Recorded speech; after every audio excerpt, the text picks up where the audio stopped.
जय श्री सीताराम। आज हम कर्म की गति की दिशा के सिद्धांत पर चर्चा करेंगे। कर्म की गति की दिशा के सिद्धांत पर चर्चा करने से पहले हमें कर्म फल का सिद्धांत आना चाहिए।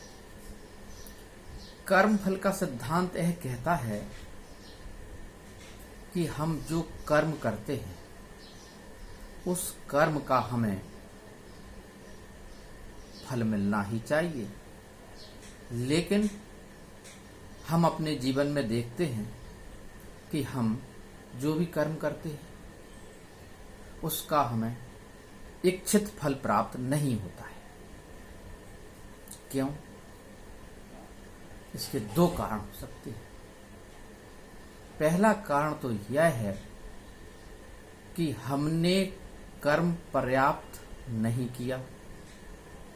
दूसरा कारण यह हो सकता है कि हमारे कर्म की दिशा सही नहीं है। लेकिन कर्म तो हम पर्याप्त करते ही हैं, क्योंकि हमें फल चाहिए होता है और बिना कर्म के फल प्राप्त होता नहीं है। हम यह जानते हैं, हमें पता है।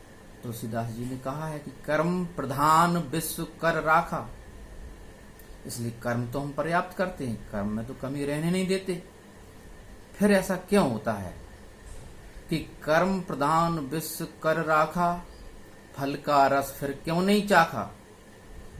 ऐसा होता क्यों? तो दूसरा ही कारण बचता है कि हमारे कर्म की दिशा ठीक नहीं है। कर्म की दिशा गलत होती कैसे? इसके लिए एक उदाहरण से समझें। एक बार गुरुजी से उनका शिष्य पूछता है कि गुरुजी, हमें अपने कर्म करने के उपरांत भी वह फल प्राप्त क्यों नहीं होता है? तो गुरुजी ने समझाया, शिष्य की समझ में नहीं आया। गुरुजी कहते हैं फिर कभी करके दिखाएंगे। कुछ दिन बाद गुरुजी अपने आश्रम के बाहर, आश्रम की गली में कोई वस्तु ढूंढने लगते हैं। वस्तु को ढूंढते ढूंढते कुछ समय बीत जाता है तो उनके शिष्य भी देखते हैं कि गुरुजी कुछ ढूंढ रहे हैं, तो शिष्य भी उनके साथ उनकी खोई हुई वस्तु को ढूंढने लगते हैं। जब कुछ समय बाद वह वस्तु नहीं मिलती तो शिष्य पूछते हैं, गुरुजी वस्तु कहाँ खोई है? गुरुजी कुछ उत्तर नहीं देते हैं। उनके शिष्य पुनः ढूंढने लगते हैं, लेकिन कुछ समय बाद जब वस्तु नहीं मिलती है तब उनके शिष्य झुंझला करके पूछते हैं कि गुरुजी वह सही स्थान बताओ जहां वस्तु खोई है, क्योंकि उस स्थान के बिना वस्तु मिलेगी नहीं। तो गुरुजी भी कहते हैं कि शिष्यो, वस्तु तो आश्रम के अंदर के कमरे में खोई है। तो शिष्य पूछते हैं, गुरुजी बाहर क्यों ढूंढ रहे हो? अंदर ही ढूंढना चाहिए। तो गुरुजी कहते हैं, शाम हो गई है, अंधेरा है अंदर, और हमें पता है कि वस्तु तो उजाले में ही मिलती है, अंदर कैसे मिलेगी? इसलिए बाहर उजाला है और हम बाहर खोज रहे हैं। तो शिष्य कहते हैं, जब खोई अंदर है तो बाहर मिलेगी कैसे? तो गुरुजी कहते हैं कि जैसे हम जहां उजाला है वहां वस्तु को ढूंढते हैं, ऐसे ही हम वहां कर्म करते हैं जहां कर्म करना हमें संभव प्रतीत होता है,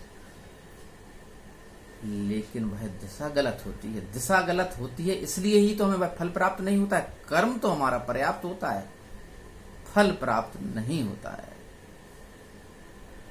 तो हमें दिशा सही करना है, इसे ही हम कर्म की दिशा का सिद्धांत कहते हैं। दूसरी बात यह है कि हमारे कर्म की दिशा गलत हो कैसे जाती है? वह कौन सी शक्ति है जो हमारे कर्म की दिशा गलत कर देती है, क्योंकि हम तो कभी नहीं चाहते कि हमारे कर्म की दिशा गलत हो।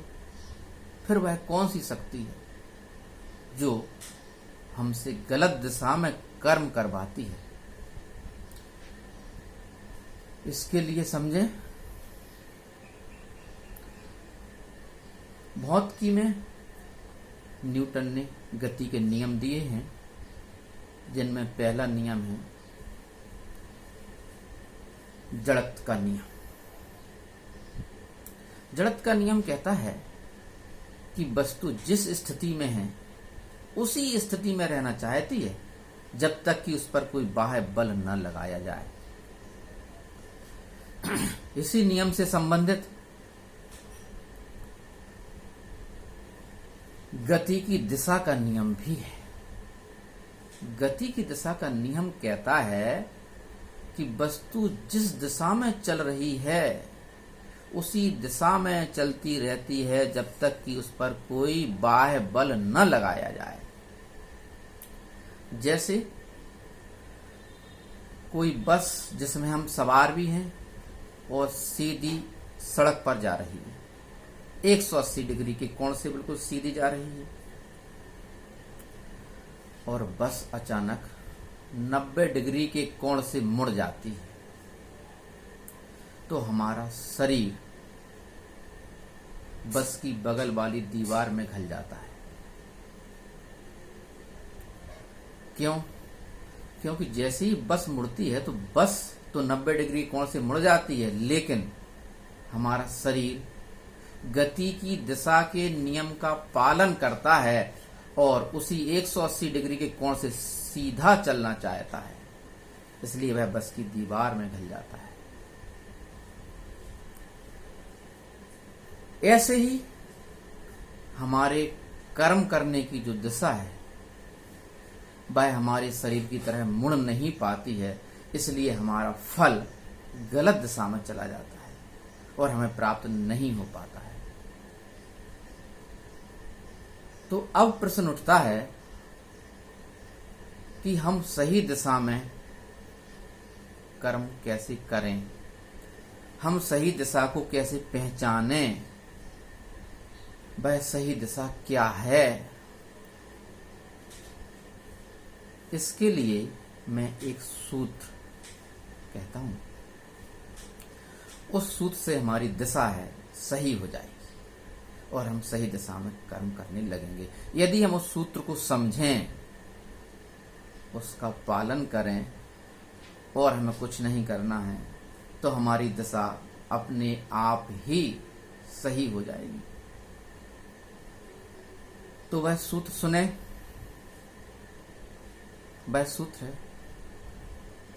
हम वही करते हैं जो हम चाहते हैं, लेकिन होता वही है जो वो चाहता है। फिर सुने, हम वही करते हैं जो हम चाहते हैं, लेकिन होता वही है जो वो चाहता है।